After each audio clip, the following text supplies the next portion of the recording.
Welcome to Decades of Horror, the 1970s. Welcome to the Starlight Hotel. Your room is reserved. Check in, but never check out. This is episode 136, recorded March 24th, 2021. Gruesome Magazine. I am Doc Rodden, and this is a podcast about horror films released between 1970 and 1979. Each episode, my co-host Jeff Mohr and I will tackle another classic, or not so classic, film from this wondrous, groovy, gory, influential decade, along with Shaky Cam. Thank you, Chad.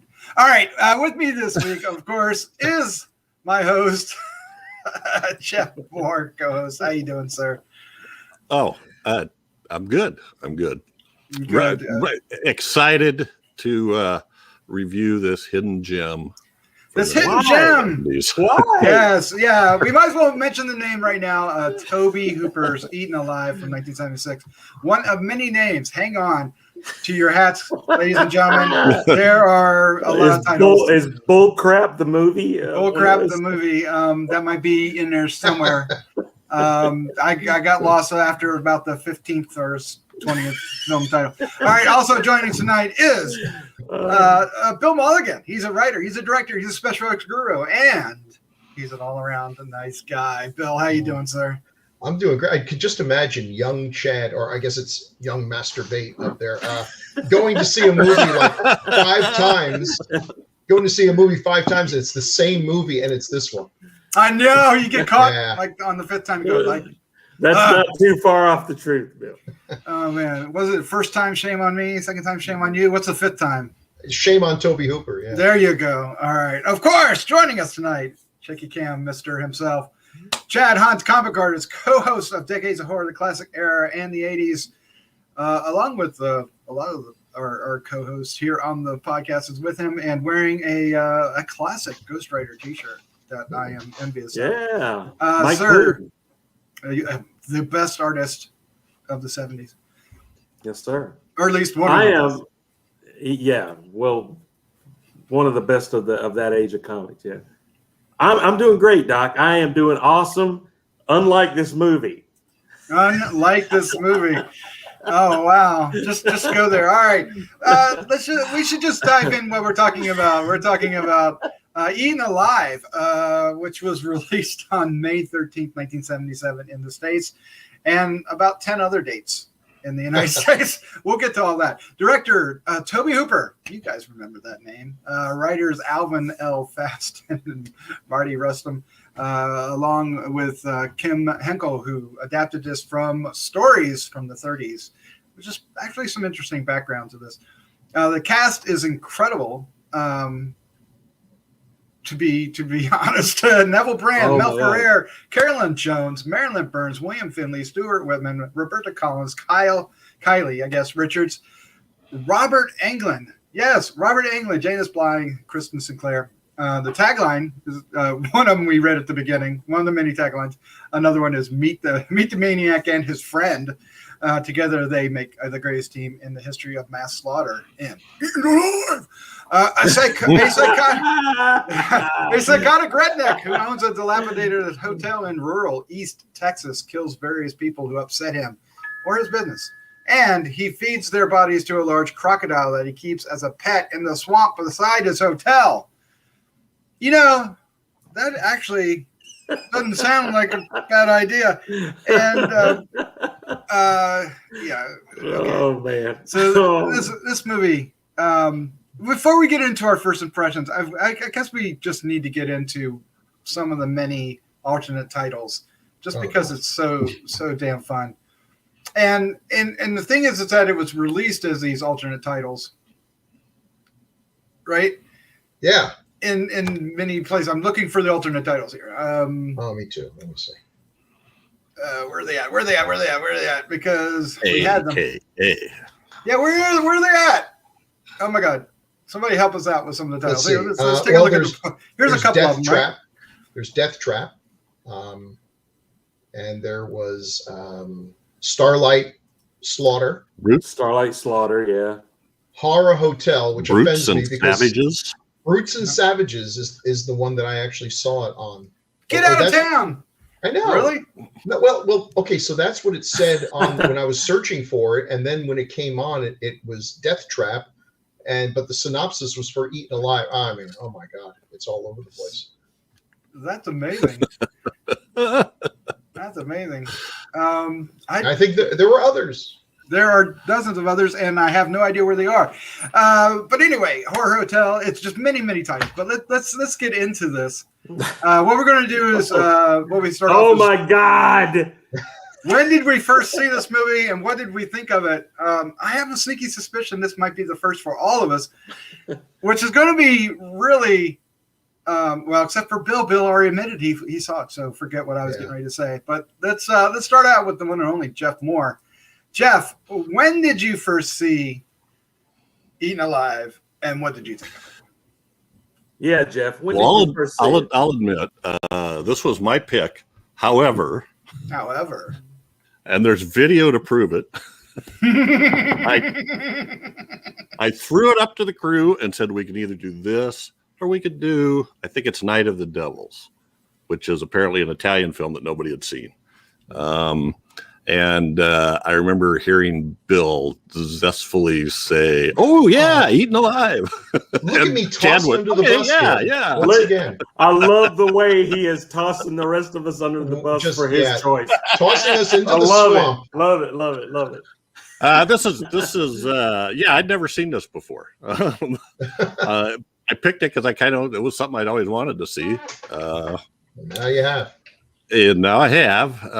It has some really interesting information. The cast, in terms of their horror cred, is just like peppered all through the 70s in all different directions. And Neville Brand is one of my favorite, Western guys from Laramie in the 60s. Mm-hmm. He played one of the Texas Rangers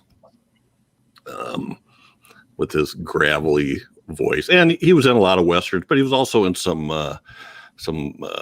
film noir type stuff in the 50s. But this is a really weird film.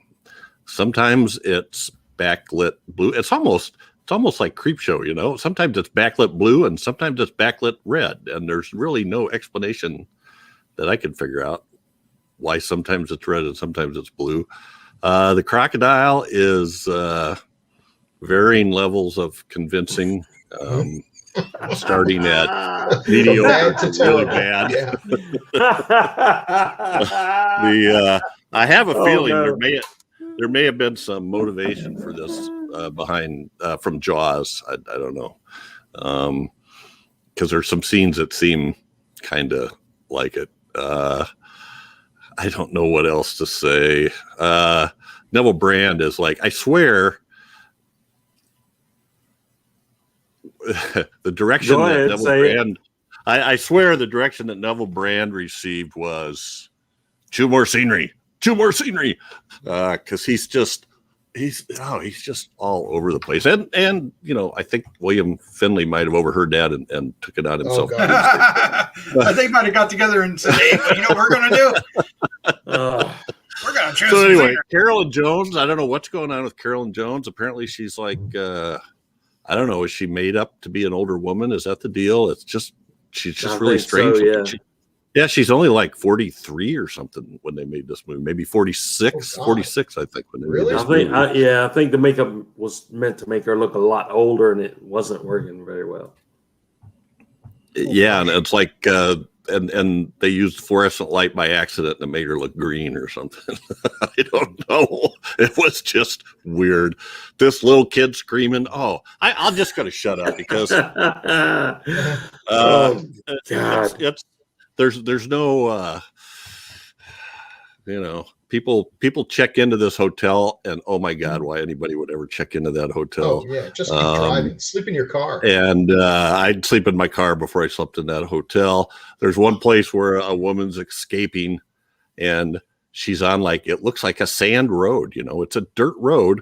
And this guy just happens to be out driving on this dirt road with his little MG. You know, he's got some kind of little European sports car and picks her up. I don't know who's driving out there at that time of night on this weird back road.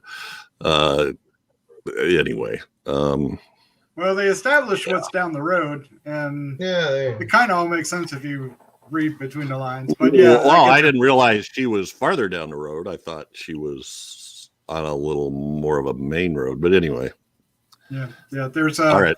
What was it? Well, what's the name of Hattie's? Miss Hattie's. Yeah, Miss Hattie's. Yeah, which is one of those establishments, if you will. Gentlemen's club. Yeah. All right. There weren't no gentlemen. Gator bait, sir. Oh, you're gonna go to me next? I am. I am gonna ruin this movie for everybody. Okay. What did you think, sir? I've seen this. There are no surprises in this movie. Yeah, I've seen this before, but I was really young when I saw it. Really? Yeah, I was, and thought that it didn't hold my interest then, so I said, well, I'll give it another chance now. Oh my God! That's so funny. This sort of supports my whole opinion on Tobe Hooper. He made a great film with Texas Chainsaw Massacre, a classic film with Texas Chainsaw Massacre. But as it goes on, as his career went on, it really started to show that he really had to rely on other people that were helping him make these films. That is what made him great, like Daniel Pearl as his director of photography and stuff like that. Oh my God, this was such a bad film for me. I really. Yes. It's almost like he was trying to remake the insanity of Texas Chainsaw and just failing miserably. The characters were just the storyline. The characters were just weird and off-putting and weird for the sake of weird's sake. And I know that when he made Texas Chainsaw 2, he made it pretty much as a comedy, because he figured, well, I can't really recreate the horror of the first one, so I'll go in a totally different direction. This is just... I didn't get the narrative. I did not get how the characters were, how they were developing. I did not get it. It just seemed like they were crazy for the sake of crazy's sake, and for the sake of just being off-putting and weird. I did not get this movie. And not to say that this is Jeff's fault for picking this movie, but yes, but it's my fault for picking this movie. But I really tried to come into this movie with a different eye toward it, and just did not get it. And this is just weirdness, and for the sake of being weird, and I couldn't follow it. I couldn't get I couldn't get interested in any of the characters, or couldn't get involved with their arc or anything like that. It just seemed like it seemed like the murder scene or the dinner scene in Texas Chainsaw played over and over again. Did you feel like I felt like Neville Brand was like their long lost brother or something? Yes. Pulled out of that family. And yes. And I love Neville Brand. This had such an incredible cast. Stuart Whitman and all those guys. I just feel like it just fell so short of what it really could have been. And I don't know if that's at the feet of Tobe Hooper as a director and a storyteller. I don't know, but But holy crap, did I hate this movie. So not a fan. Not a fan. No, All right. not at all. All right, let's find out with Bill Mulligan, sir. When did you first see this, Alert? Because you got a good story. You buried the lead a little bit on that story. So tell us more about that. When you first saw it, and what's your opinion of this movie? Oh, I don't know if there's much of a story. I heard about this film for a long time because whenever I was reading about Texas Chainsaw Massacre, this would also get mentioned, and they'd maybe show the poster, and I thought, wow, Texas Chainsaw is great. A story about a crazy guy and a crocodile. How could it miss? It took a long time to find a copy. I was looking under 100 different titles, but I finally found it, and it was a pretty poor copy. And for a long time, I thought that's what the film looked like. And the disappointment for me, what I really took away from that is the crocodile's barely in it, which makes sense because the crocodile is terrible. It is. Everyone talks about Bruce the Shark. Bruce the Shark looks like he was animated by Ray Harryhausen compared to this cheese.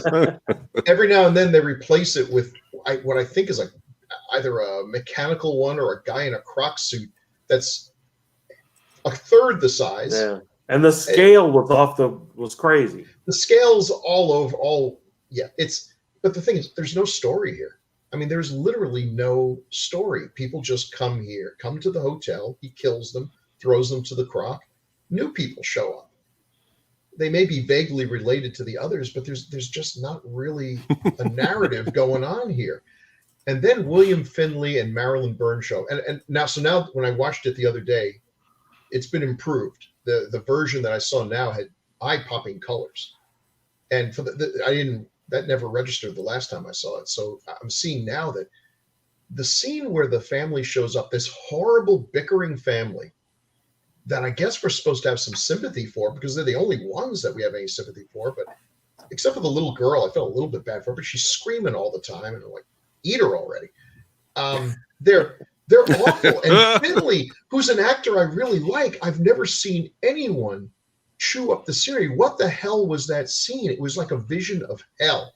It was seriously like the Nick Cage school of acting. Oh my God! Nick Cage school of acting. Well, it was like it's like they show up and he's normal, and then he goes to the bathroom and does some drugs or something, and then comes back out and turns into a gibbering idiot. And I don't know what they were talking about. He's like, you put a cigarette out in my eye. He's got two eyes. She says he lost his job. He says he hasn't. It's horrifying. And I'm thinking, this is actually, I think, my vision of hell. I am in a bad hotel down south. There's no air conditioning. It's humid. And these awful people are screaming about their uninteresting life next door. Everything's bathed in red because, again, I'm in hell. It's fascinating, but it doesn't belong in this movie. But and finally, it's over, and someone gets pushed to the Croc. It's terrible. Everything's terrible here. But it is interesting. And then there are some parts that are just beautifully shot. Now that you can see it's been restored by people, there's some really nice shots, and then there's some muddy shots. But this is a Tobe Hooper production, which means there's a 90% chance that he left before it was over. And that's the big tragedy of Tobe Hooper. I don't know what the story is, why it happened to him. He made an amazing classic horror film, and then everything seems to fall apart. The next few projects, The Dark, this movie, he was replaced at some point.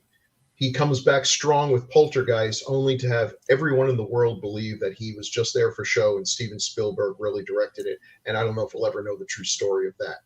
Mm-hmm. He gets a deal to pretty much do whatever he wants. Texas Chainsaw Massacre 2, Invaders Life Force. Amazing messes. I mean, all of them failed. All of them lost money.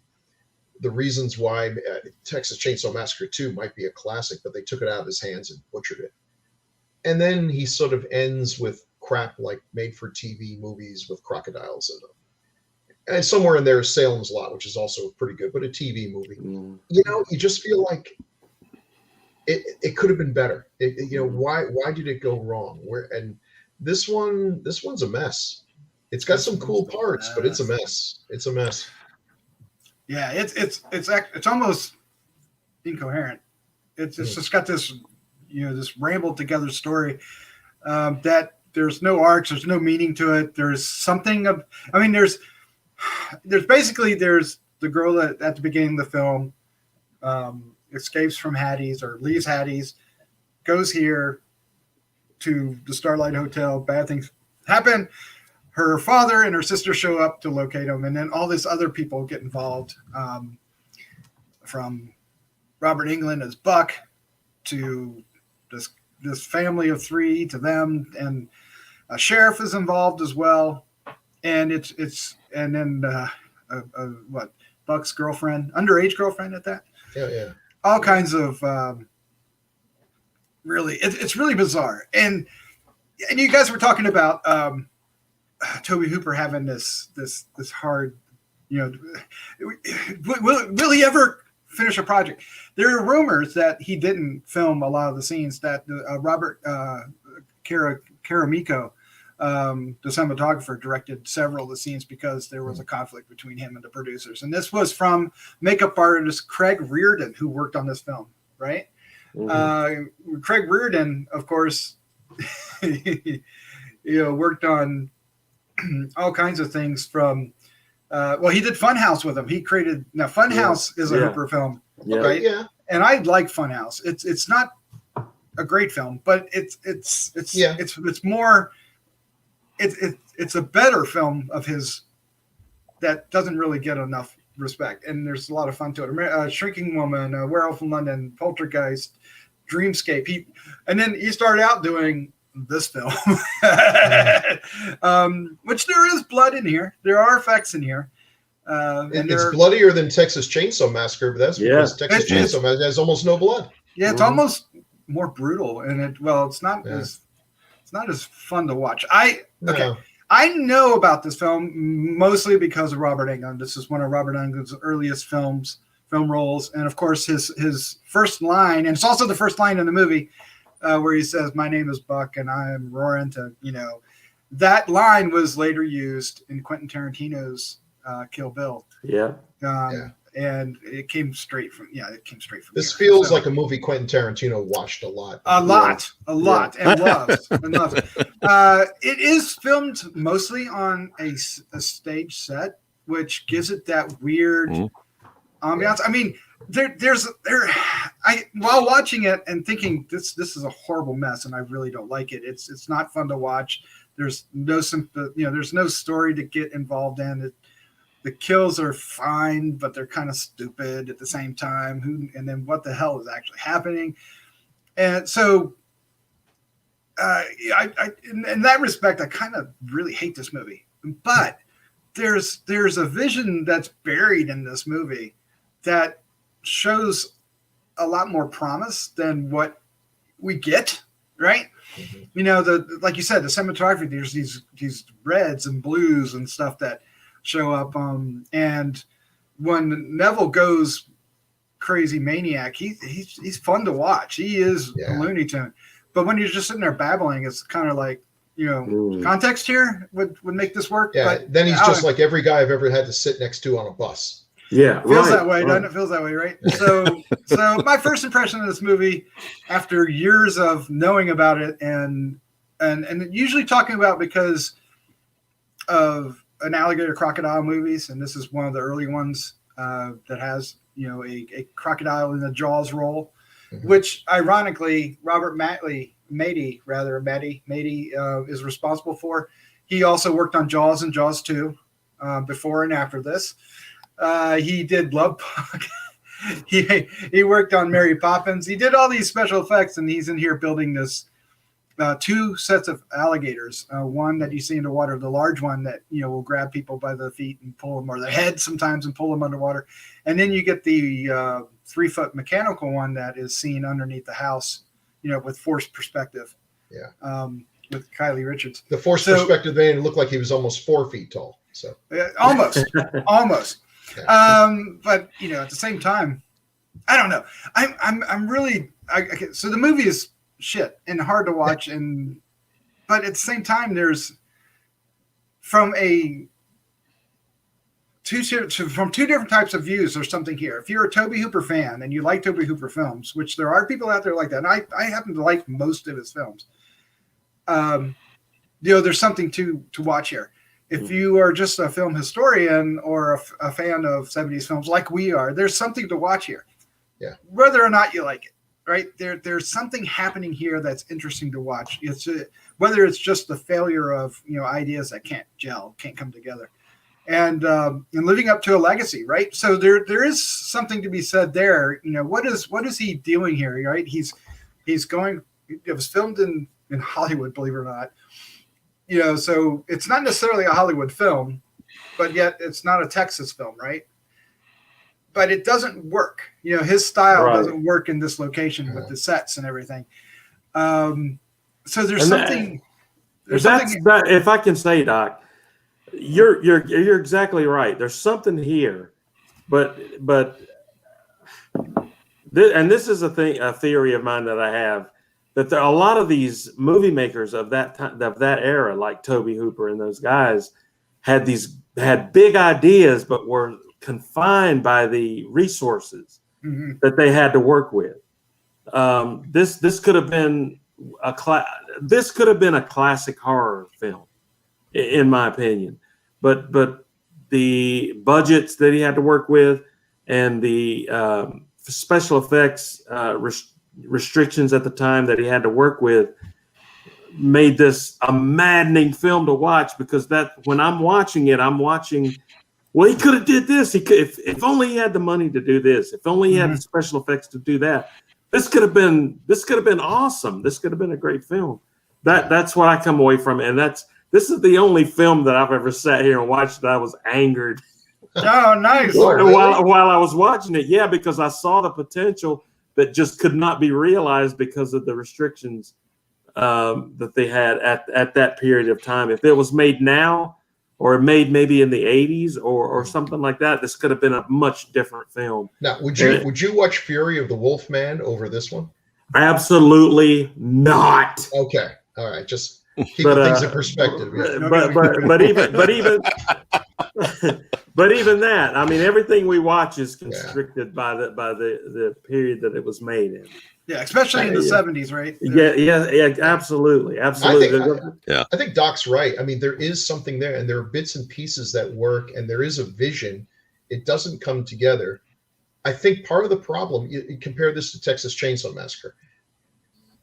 We follow the victims, these normal people, and they're thrust into this horrible situation. Even though the characters in Texas Chainsaw are not the most likable protagonists ever, we still feel for them when they're being butchered by cannibals. But in this one, the problem with the story is we're basically following the bad guy.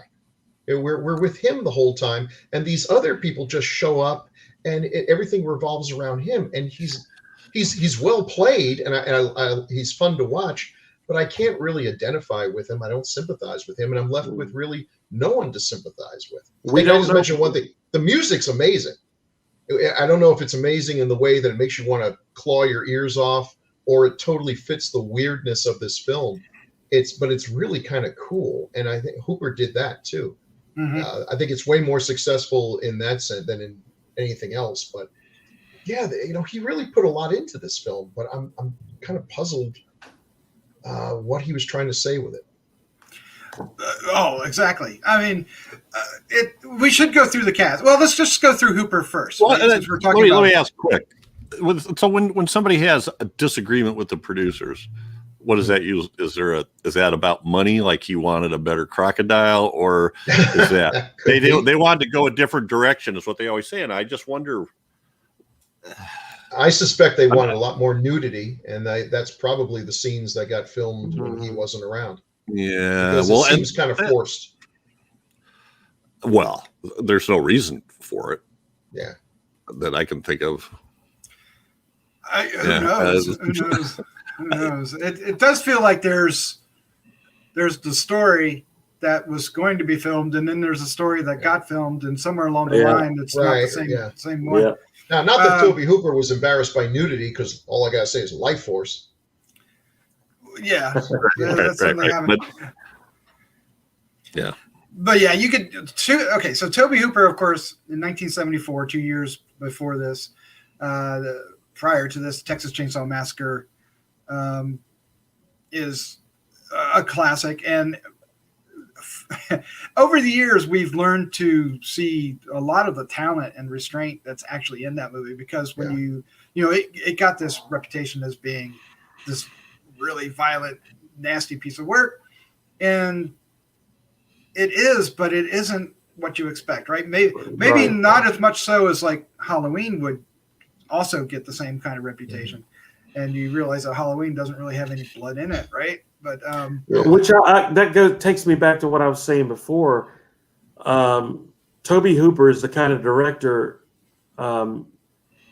who has to have people around him that know what they're doing, like Daniel Pearl, the cinematographer, and Kim Henkel, and guys like, which Kim Henkel I think wrote this, but he really needs a good solid team behind him for him to be able to tell his story, and he had that with Texas Chainsaw, but I don't feel like he had that with his preceding films, and I think that really hurt him. He knows how to tell a story. He really does, and he kind of has a vision of what he wants, but he needs those people behind him that will make that come true. That's my opinion. Yeah, it seems like. And he probably needs a producer to understand him as well. Yeah. Of course, Bill mentioned The Dark, which we've covered here on the show. He was originally going to direct it, and that he actually directed some of the scenes that made it into the movie, but they took that movie weird. And there's no way Tobe Hooper would ever have finished that film, given what they did to that. You can't blame anyone from walking off The Dark. Right. And then he did Salem's Lot. He went from The Dark to Salem's Lot. Now, Salem's Lot, often gets overlooked as one of his films, but it's a classic. It's one of his best. It absolutely is. Now, he had the advantage of working with a script that was adapted from a really good Stephen King book. Yeah. And I think, Hooper may not be the kind of director that can take a bad script and make a great movie out of it. Yeah. And this was a bad script, I think. Yeah, it really was. Yeah, you kind of have to. Now, I mentioned Funhouse earlier, which was his next film, which. It's a film, and it certainly had it. And then Poltergeist, of course, is the most controversial film of his career. Also, probably the most successful. Then he did Billy Idol Dancing with Myself video short, the music video, and that's a great. Life Force, Invaders from Mars, Texas Chainsaw Massacre 2 were the three films that we brought up. And then from there, his career gets kind of off the rails. He doesn't really recover from those three films. I remember Spontaneous Combustion and being excited about that because Fangoria just pushed it. And I don't even know if I've ever actually seen a good copy of that film. The Mangler, I remember seeing that. And then he did a lot of TV shows, from Freddy's Nightmare to Tales from the Crypt, etc. All the directors ended up doing that, right? And then, did a Toolbox Murder remake. He did a terrible sci-fi channel crocodile movie. It just sort of peters out. You feel like the failure of the three big ones, Life Force, Invaders from Mars, and Texas Chainsaw Massacre 2, really kind of broke his spirit. And then it's just working for hire, not really putting a lot into it. Even though Texas Chainsaw Massacre is really a classic. I mean, it is. It is. It really don't understand that film often, and that movie is fantastic. And just because it's not a commercial success doesn't mean it's not good. So there's a lot of his movies that I really like that weren't commercial successes. I think he was just working with a bad script here, and somebody who probably knew he was going to direct it and tried to make it a Tobe Hooper film. Or Kim Henkel. I think Kim Henkel wrote it, which was they were buddies, but I think they tried to make this weird Sawyer family type weird movie that it would have been served a lot better if it would have been a more I don't know. Just not try to make it so Tobe Hooper, and I'll put that in quotes again, a film. You know what I mean? Just make it what the script called for, and make it a good movie. And I think it kind of failed in that department. Yeah, it fell apart somewhere. We lost Tobe over a year ago, 2 years ago, a year ago. Yeah. But if you hear anybody talk about him, they usually talk about him with a lot of love.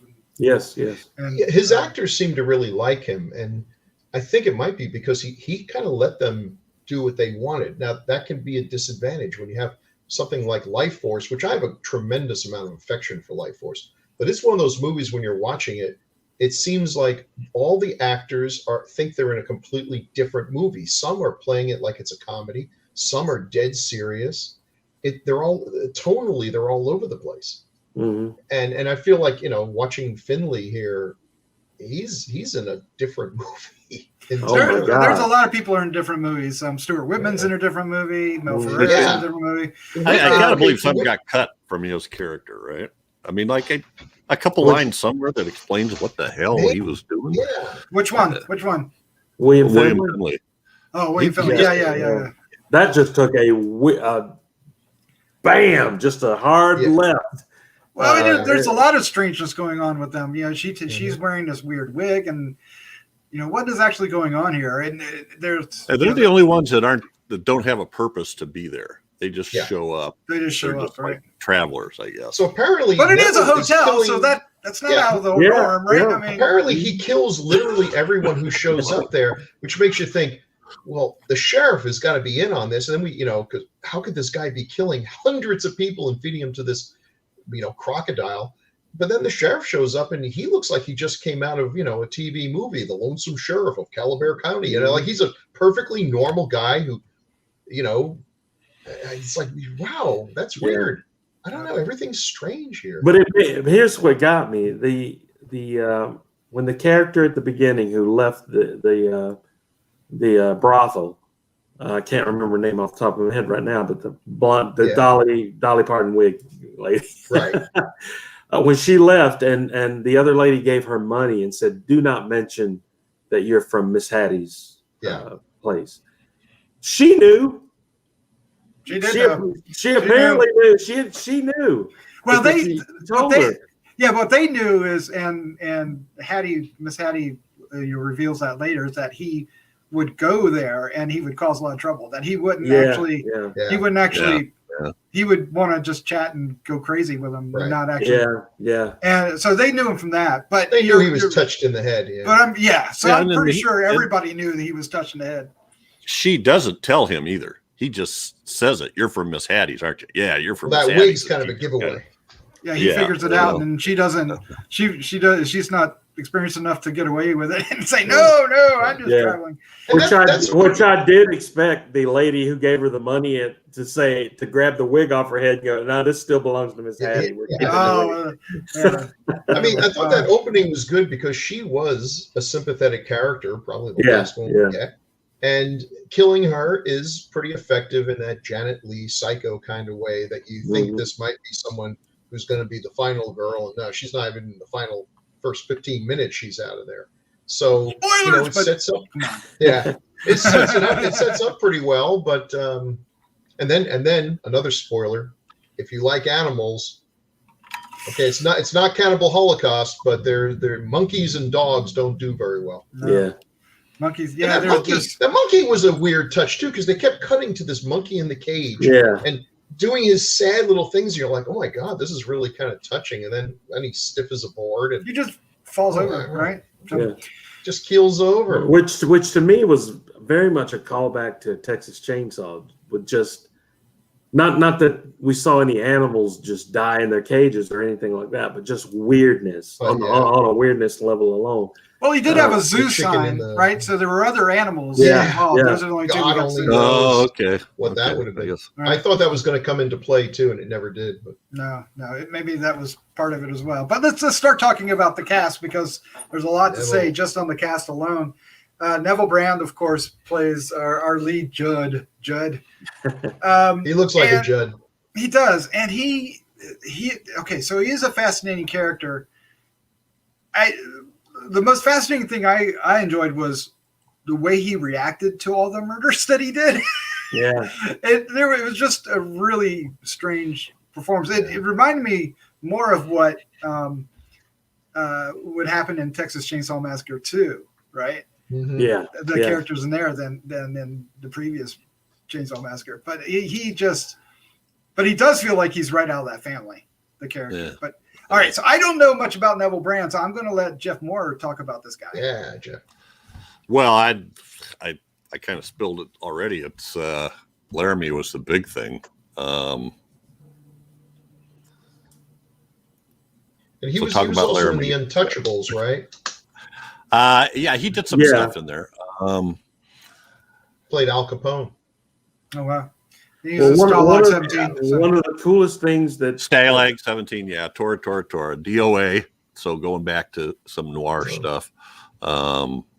Kansas City Confidential is a pretty well-known noir film too. So, yeah. So I don't know. I liked him from Laramie. You know, Laramie is one of those shows that was on, and then it was on again. It was on like Saturday afternoons where I live. So I saw most of those multiple times.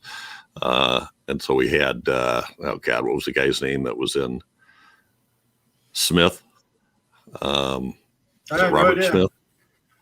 Yeah. The muscular guy that was in the vampire. Gosh darn. All right. We just did it. Yeah, well, he's not necessarily known for genre films, but more westerns and war films, right? So he is in a film. One of the ones that I remember him being in. Killdozer. He was in. He was in Killdozer. He's in Killdozer. Oh dear.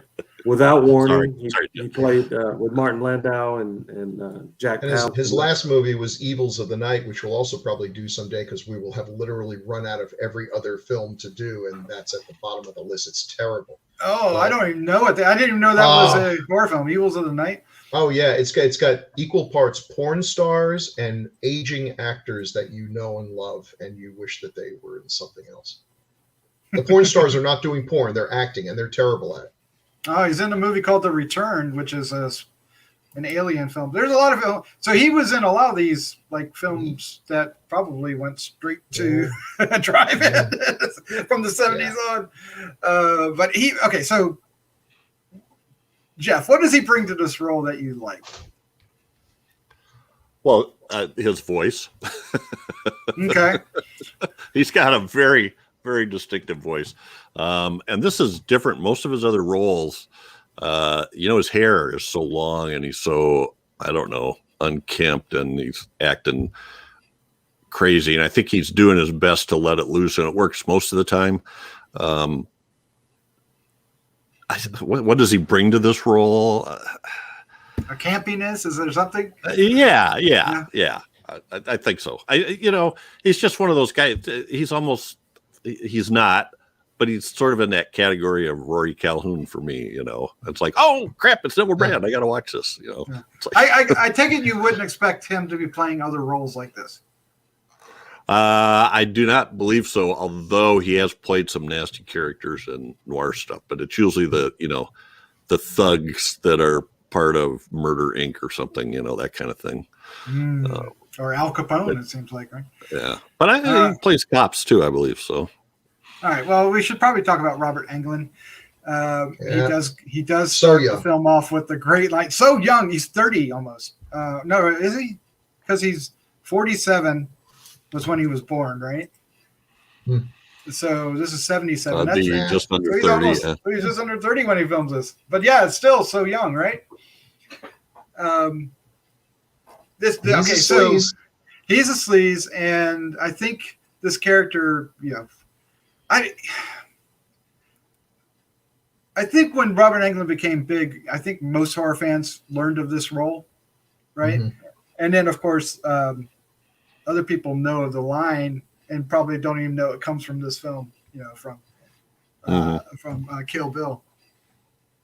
But this is a very early role for him. It's hard to get to the bottom of his roles here. Yeah, I'm scrolling. So he was a working actor, worked his way up. He's a overnight success that took years to happen. I mean, well, his first role was in '74 with a movie called Buster and Billy. I have no idea. Buster and Billy, I know that one. Yeah, that's a rape revenge movie. Yeah. He was in Stay Hungry. Interesting. Live, of course, and then St. Ives at the Charles Bronson movie, isn't it? I think V was where I first took note of him. Yeah, V is definitely but I remember Galaxy of Terror. He was in that before that, but V is definitely where everybody got to know him, right? Yeah, definitely. Before Nightmare on Elm Street, which was. And he's a good actor. 2 years after that. He plays this role convincingly, and I've seen him at conventions in real life. He's not like that at all. He's a really cool guy, very, very cool with the fans and everything. He plays a really disreputable, unlikable guy who we should be thrilled to see die at the hands of the crocodile, but it's just I don't understand for a minute did I just nod off or did I miss? Why is he even at the hotel?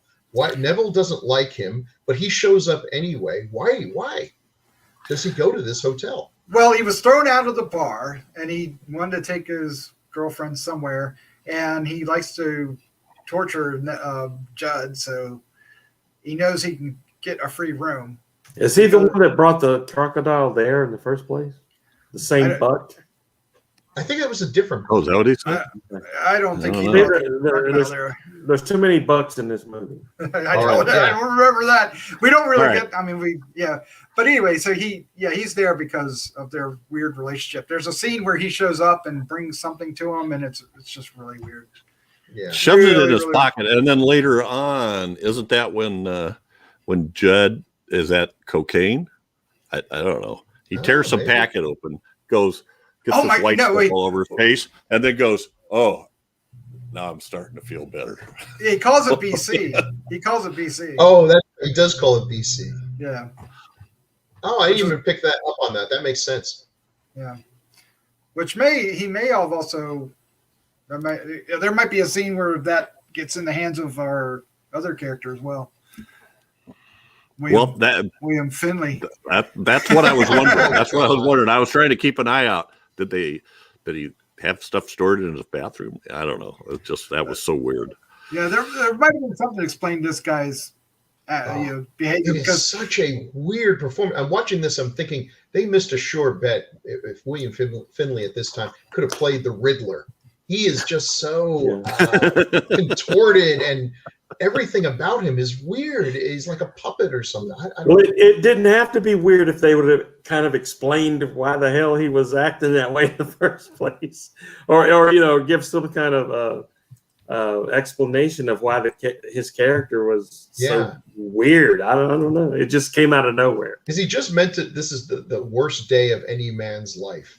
You're staying in a horrible hotel where the only reason the bed's standing up is because the bugs are holding hands. Your dog just got devoured by a crocodile. Your damn kid won't stop screaming. Your wife is nagging you about the job you might or might not have lost, and just snaps and starts rambling about his eyes. I still don't get that. If they had given that explanation, that would explain everything. That'd be all you need, right? Just just some little indication.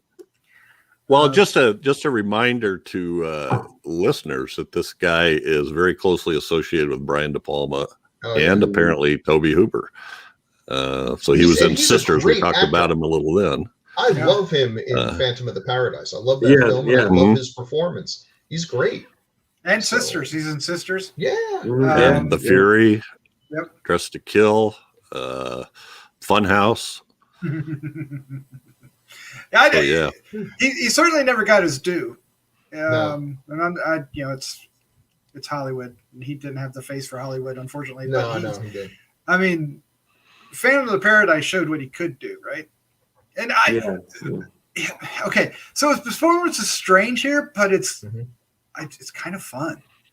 I mean, it's one of the more interesting points. Is like, okay, I'm in. What are you doing? What's going on here? Tell me more, right? And it just gets really weird. You can see the scene down there at the bottom. He has one of the more interesting deaths, because this is where the crocodile, even though the crocodile already got the dog, but that's not real. That's not really a thing, right? So, and we got the girl too, but not in this way. The crocodile actually comes through the rails, as you can see, and grabs our mortally wounded William Finley.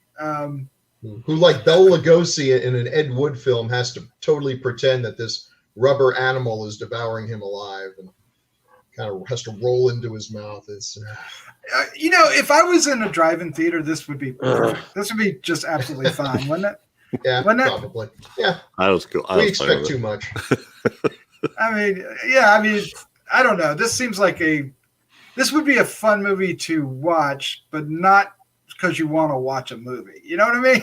It's more of it's bad. It's bad. But this role is amazing. And who's his wife? Who's his wife there, Bill Mulligan? Marilyn Burns. Yes. From who what she movie? shows up What from, movie? I don't know, a little ditty, Texas Chainsaw Massacre. Good screamer. So of course she spends most of the movie tied to a bed with a gag over her mouth. What?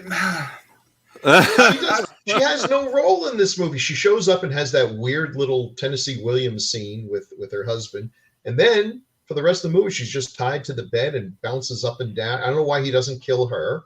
And then shortly after she gets loose from the bed, she's hurt and immobilized. Yeah. To where she's dragging and just becomes sort of a side thing to cut away. Oh, she's moved another 6 inches. Now we're back to the action. Then we move to her again, and she's moved a little you more. would expect that, she's going to be the last girl or something, but no, we end up with like 3 last girls, and it's our allegiance is divided. Just another odd choice of why she's exactly there. What role does she play? I don't know. I just find the story puzzling, just from a script standpoint. Well, it seems like there might have been. There seems like there's 3 stories going on, and maybe they weren't all supposed to make it in, and they weren't there from the beginning. I don't know. It seems weird, right? Because it almost feels like this character should have been, the character from the beginning, but not died. But there was. Yeah. I don't know. It just feels so awkward and it's incoherent. Maybe it's just she's a good luck charm. She was in Texas Chainsaw Massacre, and the movie made a mint, and they figured, Hollywood folks can be pretty superstitious. Yeah. Well, I do like her introduction when she comes up to the steps and talks to him for the first time. It's there's an interesting kind of chemistry between her and Neville Brand. The character. I think she's an underrated actress. Right? I think she actually had some good acting chops. Yeah. And there is, she also has the scene with her husband, and that's really weird and bizarre. But then she gets she isn't long before she's basically in the bed for the rest of the movie, but everybody's trying to save her. It just never works, right? Yeah. And it's also interesting that, so the daughter is Kylie Richards. I guess it's spelled Kyle, but it's Kylie, right? Kylie Richards. Right. And of course she was also in Halloween, was also in The Car, and what's her sister's name and brother's name? She's from a very famous family of actors. Really? Yeah. And she's in like Beverly Hills, Wives of Beverly Hills too, apparently. Oh yeah. Now. Oh Yeah. Oh, Kylie Rich. Oh, the Richards. Those Richards. Kim Richards is the one that Kim Richards would be. She was also in The Car because they played sisters in The Car, but she would do the Escape from Witch Mountain and stuff like that. Oh yeah, okay. Yeah, same thing. Yeah, Watch Her in the Woods. Yep. She's okay, and where she's resourceful enough to hide under the house and avoid him. That's one of the more suspenseful scenes, I think, when he's going after her. For the most part, she's just screaming and crying because her dog, her dad. It's awful. Her niece is Paris Hilton. That's interesting. Oh, yeah. Oh, really? Yeah. Oh, yeah. There you go. Interesting. But she's also going to be in the next Halloween movie. Oh, good. Yeah. But anyway, she has an interesting role here, and they really, she goes through a lot of hell in this film, right? She starts off just playing with her dog, and then she's lost her mind when the dog, and then she gets stuck underneath the house for the rest of the film, getting chased by the crocodile. Which is still better than being in that room with her parents. Listen, I would have listen, jumped to the crocodile. listen. What is the deal with the kid moaning and groaning, and I don't know why, but that irritated the living crap out Instead of of me. hiding. Yeah, I mean, it was just the same like droning over and over and over again, which was just There's so much. God, there's so much. I hate this movie. I hate it. All right. Well, let's keep going and let's talk about, because we got a lot of cast. Mel Ferreira is in this as Miguel Ferreira's father. Mel Ferreira. Yeah. Yep. And, no, that was. Are you sure? I thought that was Jose Ferrer. Yeah, you're right, Jose. But they're all related, though, aren't they? Yeah, I think so. I don't think so. Are they? Are we making that If you shit go up? back far enough, we're all related. Come on. Oh, now stop. I feel like they're the same family, but it might be just because the thing that he was. I don't think they're related, but he was married to Audrey Hepburn. Oh, Really? They look alike. They look alike. Yeah, I've just watched that documentary, and he said after they got divorced that he that was the dumbest thing he ever did. Yeah. You're absolutely right. He is not related to Jose Ferrer or his son Miguel Ferreira, so they're not related at all. But his role in this is very bizarre. Not even sure where to take it. How many ways can we kill somebody with a sickle or a scythe? Right? I don't know, but his was the best. Oh yeah. And does that seem like the best weapon to drag underneath a porch in a crawl space to chase somebody? No, it's possibly the worst. Possibly worse. But The you gotta only thing love that would it, be though, worse right? would be a bullwhip. I can't think of anything other than A bullwhip. Yeah. Yeah, a bullwhip would have been worse. But yeah, I mean, he had a potentially interesting story. It ties into the first woman and why'd she run away? He's dying of some cancer. That's not a problem anymore. Croc took care of that. But, He stays there. His daughter goes to have supper, I guess, at the local bar with Stuart Whitman, the marshal. And the most amazing comb over I've ever seen in the history of film. So here's a guy Can't touch who it. knows he's dying, and his estranged daughter has run off, become a prostitute. He's desperate to find her, to have a reapproachment in the last months of his life. That's a cool story, but we don't see any of that. We're just told that. It's just a little bit of exposition, and you're like, well, that's kind of an interesting story. Maybe we should have explored that, but oh well. Yeah, it feels like budget. You couldn't have the actor that long. Yeah. But he would star in another film called Eaten Alive in 1980. It had the Yes.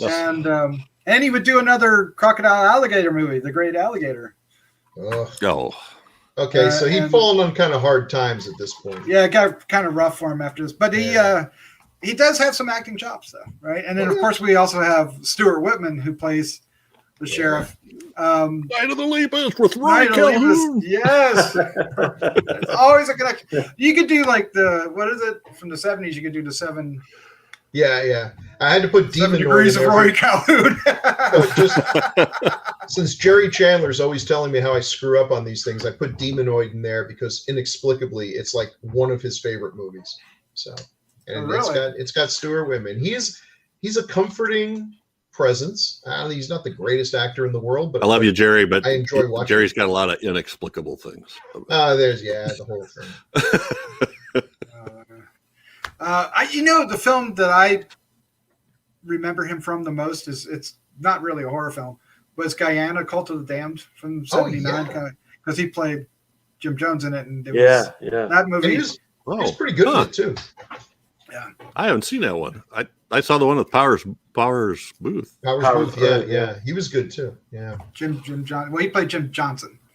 I don't know. They're all kind of. What are you talking about? Yeah, I'm lost. Guyana, Cult of the Damned is different. Jim Jones's estate was going to sue them or something. I mean, maybe who knows? But we're running late on time, so we're going to kind of just we have a lot to talk about. So we got Carolyn Jones. Oh, Lord have mercy. Who is almost unrecognizable in this House of Wax. Yeah. Oh, House of Wax. Invasion She of is the a- Body Snatchers. She's Adam incredible Sandler. in the House of Wax. Oh my god. And she's in another one right about the same time. Oh, And big.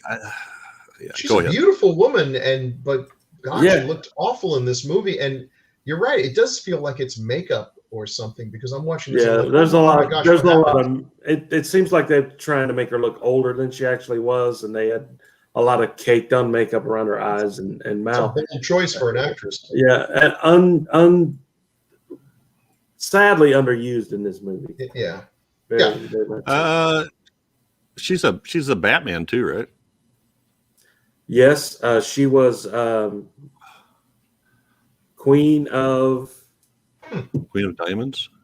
Diamond. Yeah, something like that. Yeah, Marsha, Queen of Diamonds, or something like that. I'm not remembering too well right now. But Marsha. War of the Worlds. That was the other one. She just has a bit part in that, but came out the same year as House of Wax. Of course, Adam's Family, right? Yes. Everybody mentioned. All right, we have Roberto Collins plays the initial lead in this. Yeah. With this curly blonde wig. Makes no sense, but does establish how bloody this film is going to get because you can see at the bottom shot she gets killed pretty quickly. We have Janice Bly, who is the love interest of Robert Englund's character Buck, and you're absolutely right. It might be the throw-in character that caused the grief. Well, she's got a good list. Mm-hmm. Tell us about in it. Phantom of the Paradise and The Hills Have Eyes 1 and 2. She plays the snake lady, right? And she plays Ruby, yeah. And The Incredible Melting Man, Doc. Oh, episode number 1. Dear God, episode 1 of Decades of Horror, yes. That's crazy. What was she in that? Was she the wife? Nell Winters. I don't know how far down the list she is, but you just see all these. She's a ways down on the list. So wow, no, it's not the wife. Or well, maybe, who knows? I don't even want to go to that movie. But we should say that this film also has a history with being on those list of films in UK. Video Nasties. Video Nasties, yeah. And this is one of the Video Nasties, which you can see why. I don't know. I mean, some of the movies that were on that list were pretty nasty. More so than this one. Well, it's the way this movie treats women terribly. It does. Just by 70 standards, yeah. Even by 70, it's still treating them nasty. It is horrible. It's almost insulting and painful to watch now. But I guess that's a lot of the films took this kind of approach, right? So that's how it was then. The other blonde, I think it's Christine Sinclair, the Mel's sister. Daughter. Yeah, the sister of the first one that dies. She was in Caged Heat with Roberto Collins. Oh. The Jonathan Demme film. And she was in Death Race 2000. Cool. So these people are all like, it's probably, hey, you get on the set and I remember, we had a good time.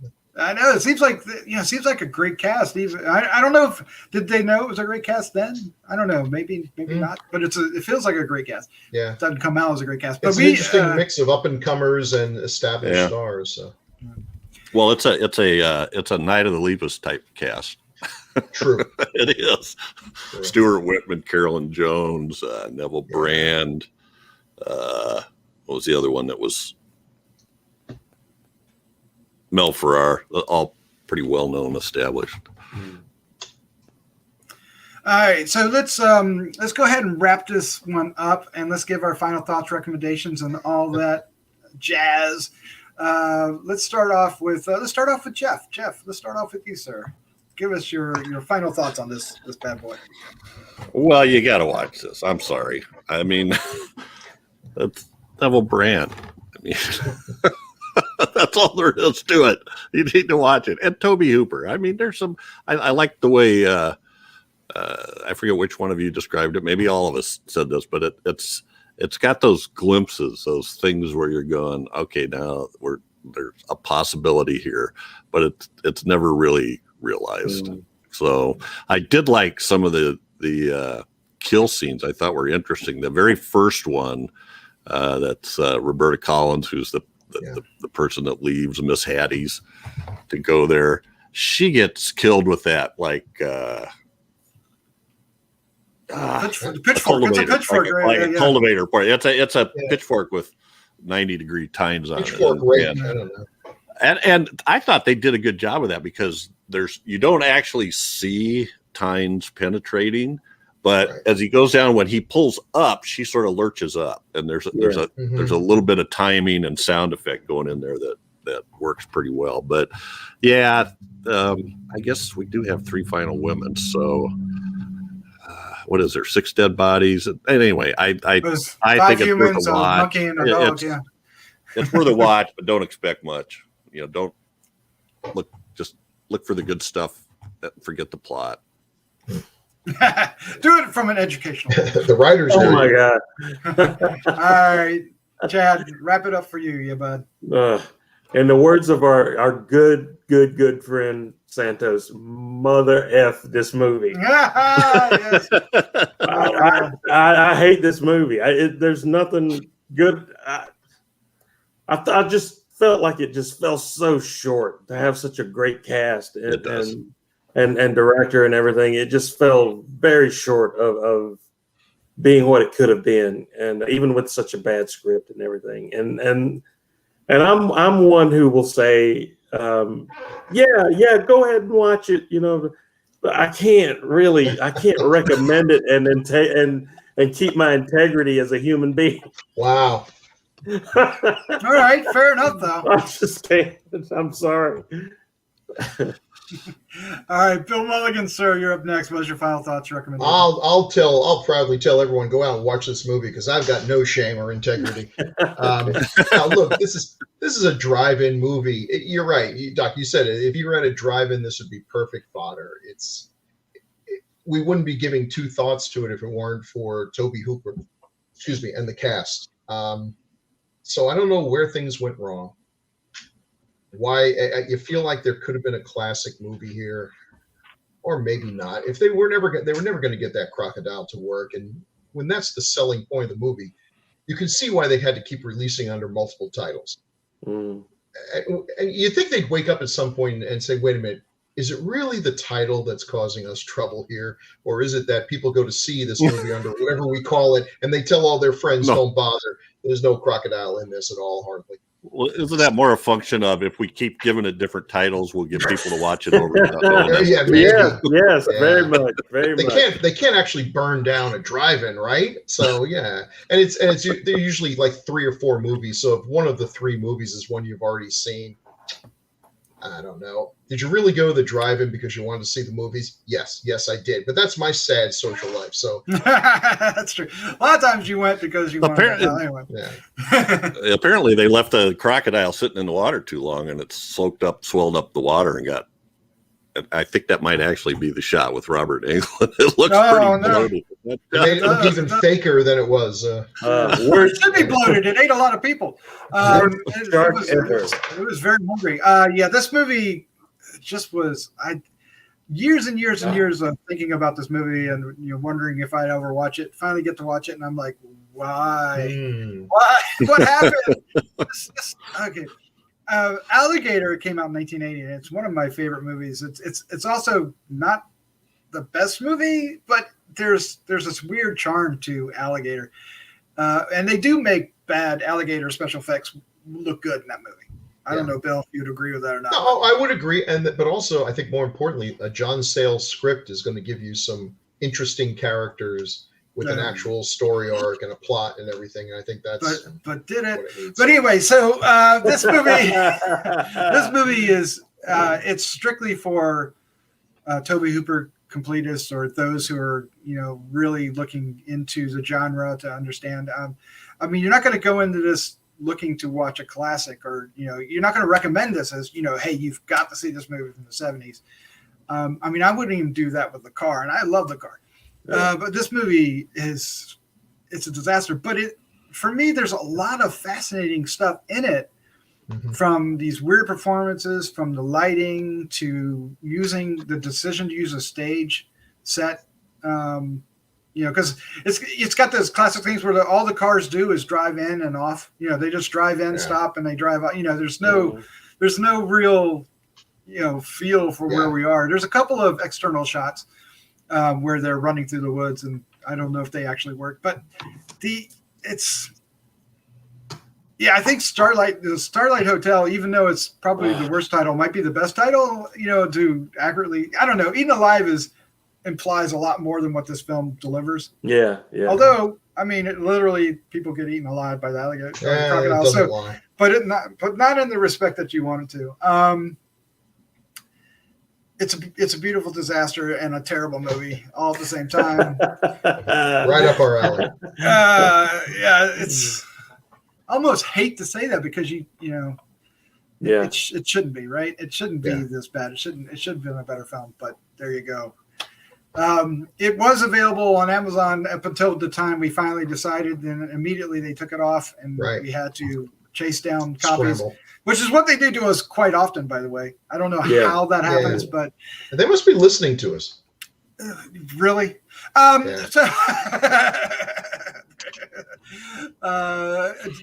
you think you guys are going to watch Torso? I don't think so. No. Do we want to do any feedback today? Up to you. We got time? Well, we're 7 minutes over. Do we do it, or do we save it? We can hold it. All right. So look for the next episode. We're going to have. We need to do just like almost an all feedback episode. There's a lot of feedback that we don't get to. Maybe we'll find like a particular topic to cover that doesn't take an hour and a half to get into. All right. Well, there you go. There's our review for Eaten Alive, Starlight Motel, Horror Hotel. Which isn't there another one that's called Horror Hotel? Yes, or is there like 5 other ones? One of my favorite movies, actually. If you ever do it on the classic era, bring me on. I love that movie. It's in the 60s, with City of the Dead, I think, is the other title it has. But here was Horror Hotel, and I love it. Yeah. Oh wow. And what are we doing next? Are we really doing that next? What do we choose for next? What's our next film? Am I the one who chose? Yeah, yes, you are. Well, Torso. Watch the ad. Oh, the greatest ad ever. Sunday. Torso. I don't even know. I thought that was an 80s film, but maybe that's a different one. You'll be surprised to discover a movie from, I think, 73. Looks like every slasher movie that you saw in the early 80s. It's ahead of its time. Okay. Doesn't necessarily mean it's good. But this is going to be new for me, so I'm excited. The Eaten Alive of slasher movies. No, that's probably not. Oh, shit. All right, guys. Jeff, Gator, Bill, thank you all so much for joining me tonight. This was a lot of fun. Yeah, it was. You're welcome. Fun. Yeah. All right, let's say goodnight. Night, everybody. Good night, everybody. Good night. Good night. Good night.